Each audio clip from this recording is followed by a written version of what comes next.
Welcome, folks. Hey, I want to just do a quick little video on a portion of the new tax law that is still evolving, and that is home equity interest, whether you're allowed to deduct it, and also your home mortgage interest. Now, the new tax law that went into effect on January 1st, 2018 says that you can only deduct the interest off of your first mortgage, your principal mortgage, of $750,000. Now, that's for new mortgages. So if you have a $1 million mortgage or you have a $2 million mortgage, you're uber loaded, you got a $2-3 million mortgage, and you took it out before 2018, you can still write off the interest up to $1 million. So you can't write off $1 million worth of interest. It's interest on the first $1 million. So if it's a $50,000 and it's an interest-only loan, that would be 5%, $50,000 that you would be able to write off.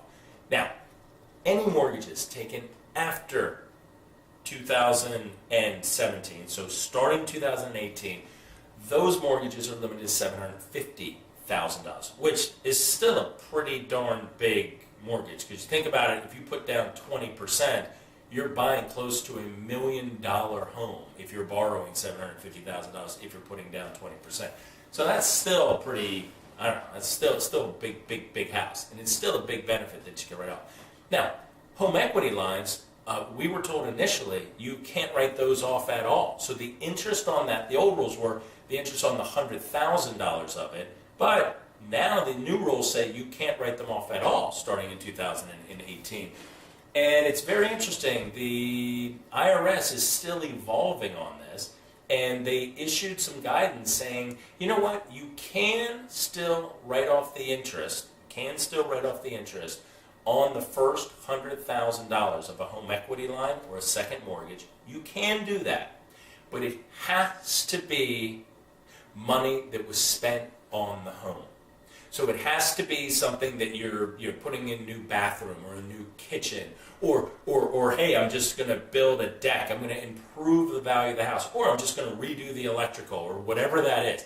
But what if you say, well, I want to send my daughter to college because I got big college bills coming up, so I'm going to use my home equity line for that. You will not be able to write that off. So it is interesting because originally it was you can't utilize them at all for anything. Now they're saying, you know what, we're going to get back to you, but as of right now, yeah, as long as it's spent on the actual home, then we're okay with it up to $100,000. So I think you'll hear more and more guidance about this as the year goes on, and I know I'm looking for it because we are redoing materials for the CFP curriculum, and we look at it and we're like, well, wait a minute here. So wait a minute, I took that out. I said you can't deduct it. Oh, wait a minute, they added it back in. So I think what's going to happen is the tax bill was passed quickly, and it didn't matter whether it was passed quickly or not. No matter what legislation gets passed, there's always incongruities in there where you have to deal with it to tell us how they are interpreting things. So thank you. I'll see you on a future video.